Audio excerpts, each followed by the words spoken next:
Can I continue? 6 major deposits. Let me suggest 6 major deposits that build the emotional bank account. Understanding the individual. Really seeking to understand another person is probably one of the most important deposits you can make, and it is the key to every other deposit. You simply don't know what constitutes a deposit to another person until you understand that individual. What might be a deposit for you? Going for a walk, to talk things over, going out for ice cream together, working on a common project, might not be perceived by someone else as a deposit at all. It might even be perceived as a withdrawal if it doesn't touch the person's deep interests or needs. One person's mission is another person's minutia. To make a deposit, what is important to another person must be as important to you as the other person is to you. You may be working on a high priority project when your 6-year-old child interrupts with something that seems trivial to you, but it may be very important from their point of view.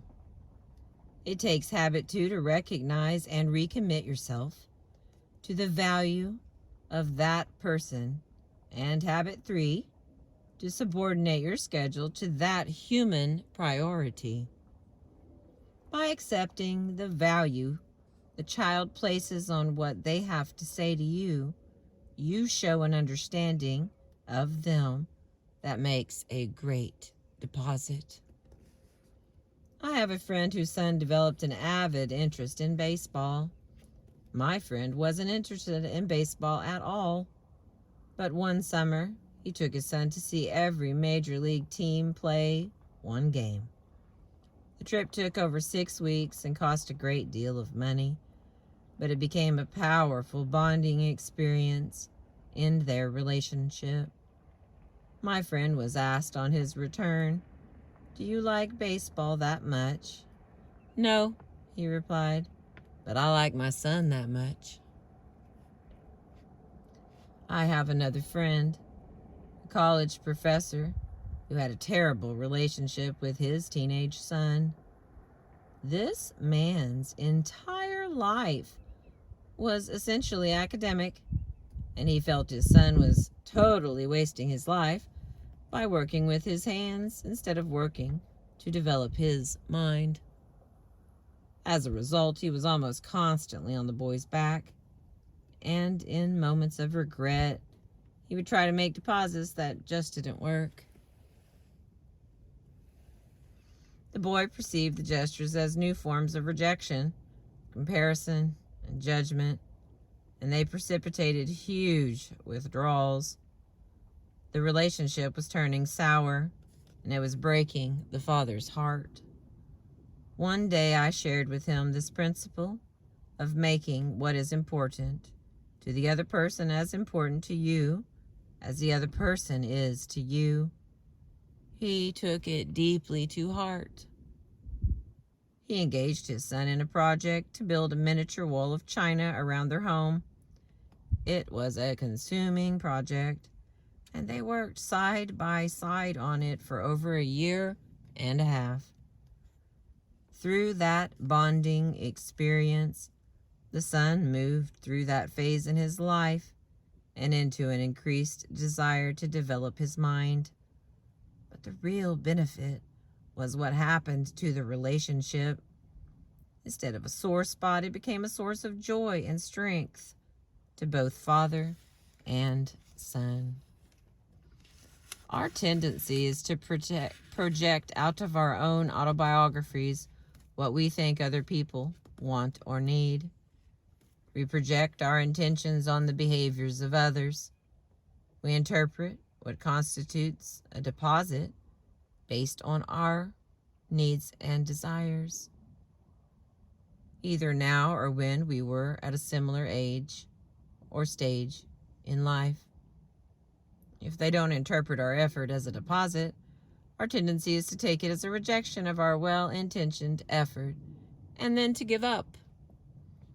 The golden rule says to do unto others as you would have others do unto you. While on the surface, that could mean to do for them what you would like to have done for you. I think the more essential meaning is to understand them deeply as individuals, the way you would want to be understood, and then to treat them in terms of that understanding. As one successful parent said about raising children, treat them all the same by treating them differently. We're on page 192. I'm reading to you from the book, The 7 Habits of Highly Effective People by Stephen R. Covey. Thank you for being with me. The next section is attending to the little things. The little kindnesses and courtesies are so important. Small discourtesies, little unkindnesses, little forms of disrespect make large withdrawals. In relationships, the little things are the big things. I remember an evening I spent with two of my sons some years ago.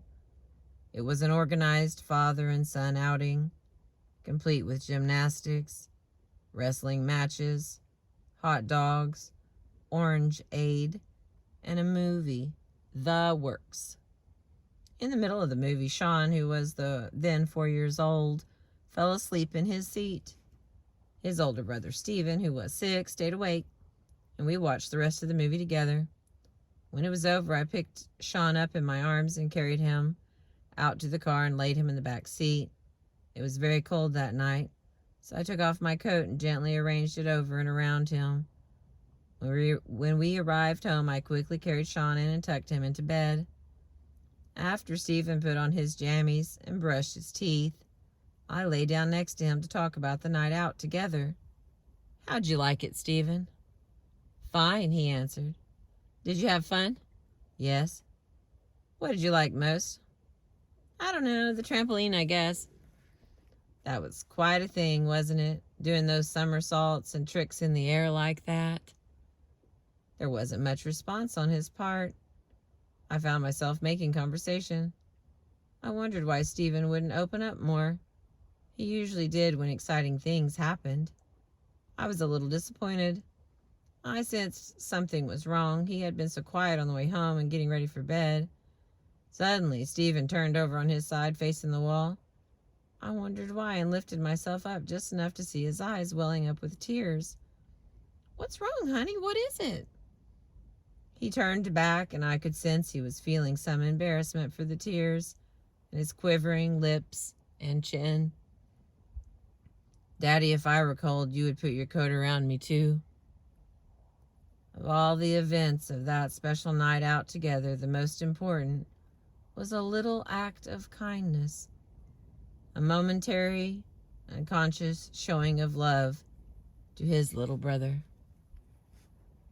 What a powerful personal lesson that experience was to me then and even now. People are very tender, very sensitive inside. I don't believe age or experience makes much difference. Inside, even within the most toughened and calloused exteriors, are the tender feelings and emotions of the heart.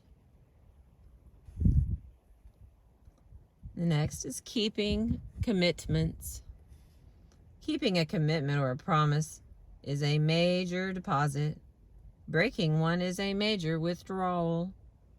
In fact, there's probably not a more massive withdrawal than to make a promise that's important to someone and then not to come through. The next time a promise is made, they won't believe it. People tend to build their hopes around promises, particularly promises about their basic livelihood. I've tried to adopt a philosophy as a parent, never to make a promise I cannot keep. I therefore try to make them very carefully, very sparingly, and to be aware of as many variables and contingencies as possible. so that something doesn't suddenly come up to me from fulfilling it, come up to keep me from fulfilling it. Occasionally, despite all my effort, the unexpected does come up, creating a situation where it would be unwise or impossible to keep a promise I've made. But I value that promise. I either keep it anyway or explain the situation thoroughly to the person involved and ask to be released from the promise. I believe that if you cultivate the habit of always keeping the promises you make, you build bridges of trust that span the gaps of understanding between you and your child and your relationships. Then, when your child wants to do something that you do not want him to do, and out of your maturity, you can see consequences that child cannot see, you can say, "Son, if you do this, I promise that this will be the result." If that child has cultivated trust in your word and your promises, he will act on your counsel. Clarifying expectations. The next part. Imagine the difficulty you might encounter if you and your boss had different assumptions regarding whose role it was to create your job description. When am I going to get my job description, you might ask. I've been waiting for you to bring one to me so that we could discuss it, your boss might reply. I thought defining my job was your role. That's not my role at all. Don't you remember? Right from the first, I said that how you do in the job largely depends on you. Oh, I'm sorry. I thought you meant that the quality of my job depended on me, but I don't even know what my job really is.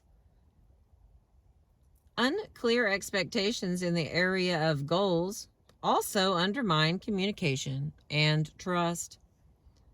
I did exactly what you asked me to do, and here's the report. I don't want to report. The goal was to solve the problem, not to analyze it and report on it. I thought the goal was to get a handle on the problem so we could delegate it to someone else. How many times have we had these kinds of conversations? You said, "No, you're wrong," I said. You did not. You never said I was supposed to. Oh, yes, I did. I clearly said. You never even mentioned. That was our agreement. The cause of almost all relationship difficulties is rooted in conflicting or ambiguous expectations around roles and goals. Whether we are dealing with the question of who does what at work, how you communicate with your daughter when you tell her to clean her room, or who feeds the fish and takes out the garbage, we can be certain that unclear expectations will lead to misunderstandings, disappointment, and withdrawals of trust. Many expectations are implicit. They haven't been explicitly stated or announced, but people nevertheless bring them to a particular situation. In marriage, for example, a man and a woman have implicit expectations of each other in their marriage roles, although these expectations have not been discussed or sometimes even recognized by the person who has them. Fulfilling them makes great deposits in the relationship, and violating them makes withdrawals. That's why it's so important whenever you come into a new situation to get all the expectations out on the table. People will begin to judge each other through those expectations. And if they feel like their basic expectations have been violated, the reserve of trust is diminished. We create many negative situations by simply assuming that our expectations are self-evident and that they are clearly understood and shared by other people. The deposit is to make the expectations clear and explicit in the beginning. This takes a real investment of time and effort up front, but it saves great amounts of time and effort down the road. When expectations are not clear and shared, people begin to become emotionally involved, and simple misunderstandings become compounded, turning into personality clashes and communication breakdowns. Clarifying expectations sometimes takes a great deal of courage. It seems easier to act as though differences don't exist and to hope things will work out than it is to face the differences and work together to arrive at a mutually agreeable set of expectations.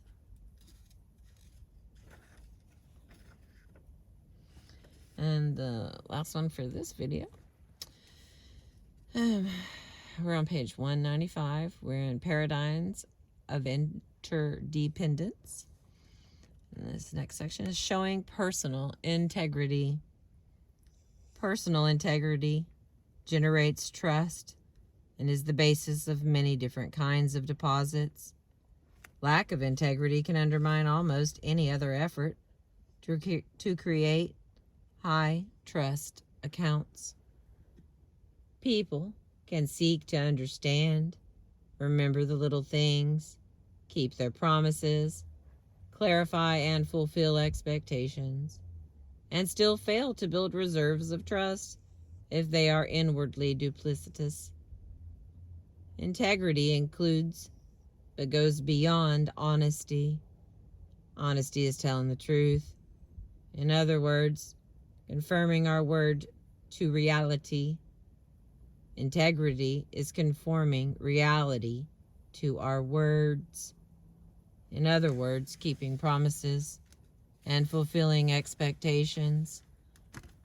This requires an integrated character, a oneness, primarily with self, but also with life.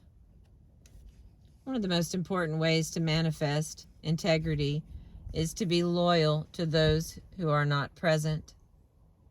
In doing so, we build the trust of those who are present.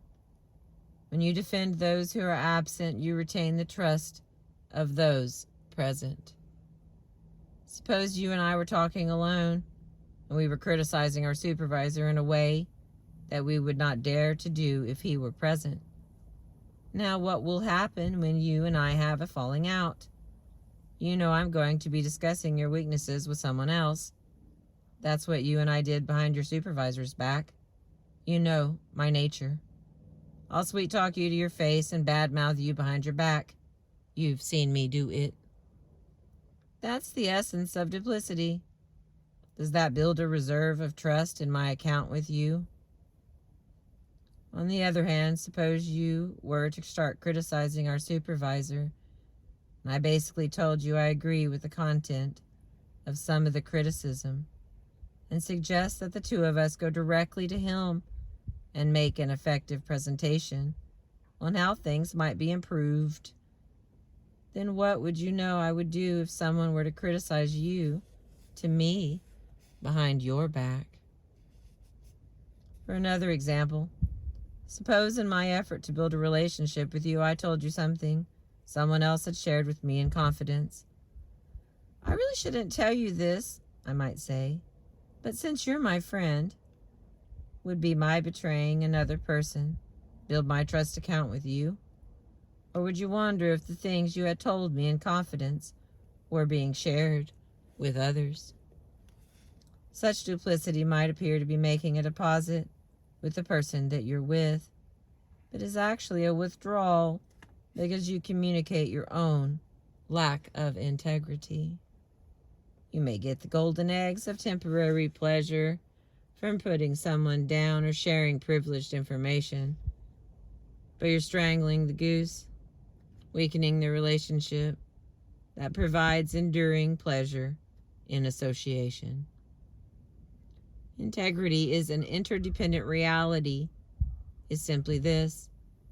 Okay, let me read that again. Integrity in an interdependent reality is simply this. You treat everyone by the same set of principles. As you do, people will come to trust you.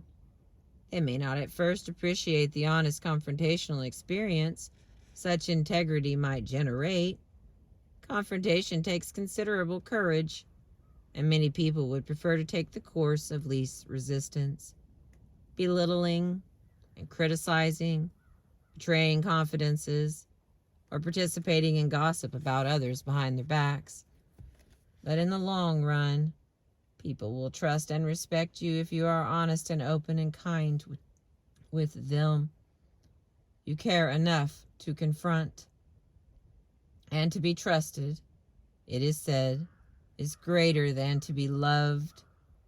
In the long run, I am convinced to be trusted will be also to be loved.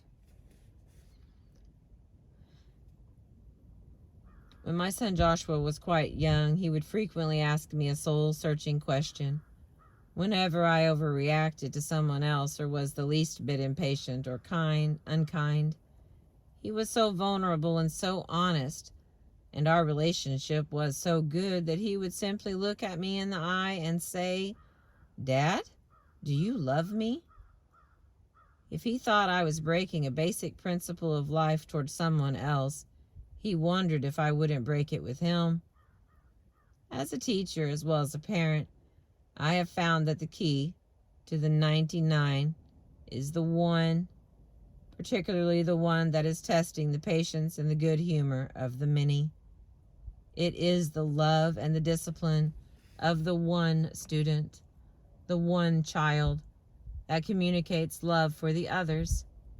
It's how you treat the one that reveals how you regard the 99, because everyone is ultimately a one. Integrity also means avoiding any communication that is deceptive, full of guile, or beneath the dignity of people. A lie is any communication with intent to deceive.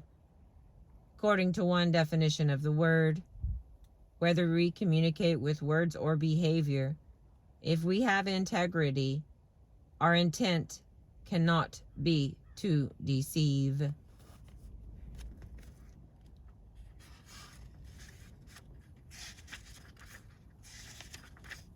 Alright, I'm going to get one more out of this and I'm going to stop. The next one will be apologizing sincerely when you make a withdrawal. Thank you for listening and being with me. I appreciate getting to read my books to you.